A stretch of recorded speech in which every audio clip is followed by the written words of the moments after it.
আজ সারা দেশ জুড়ে সাড়ম্বরে পালিত হচ্ছে ইসলাম ধর্মের পবিত্র ঈদ উৎসব। ফলে বলা বাহুল্য এই মুহূর্তে খুশির ঈদ পালনে মাতোয়ারা আপামর ইসলাম ধর্মাবলম্বী মানুষজন। সেই মোতাবেক আজ সকাল ৮টা নাগাদ নির্দিষ্ট সময়ের আগেই প্রত্যেক জায়গায় একত্রিত হন তারা। সেখানে নিজেদের মধ্যে সুসম্পর্ককে আরও সুদৃঢ় করতে একে অপরের সাথে আলিঙ্গনবদ্ধ হন তারা। পাশাপাশি একই জায়গায় সমবেতভাবে নামাজ পাঠের মাধ্যমে মূলত এই দিনটিকে উদযাপন করেন তারা। এই উপলক্ষে প্রতি বছরের মতো এবারও বহরমপুর বাসস্ট্যান্ড সংলগ্ন এলাকার ঈদগাহে নামাজ কমিটির উদ্যোক্তাদের আয়োজনে সাড়ম্বরে অনুষ্ঠিত হল এই উৎসব, যেখানে উপস্থিত ছিলেন বহরমপুর শহর তথা মুর্শিদাবাদ জেলার বিভিন্ন প্রান্তের অগণিত ইসলাম ধর্মাবলম্বী মানুষজন।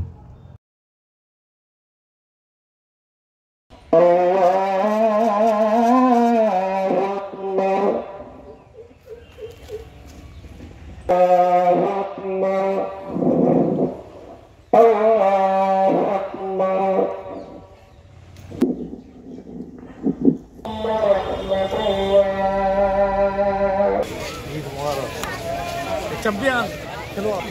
Keluar.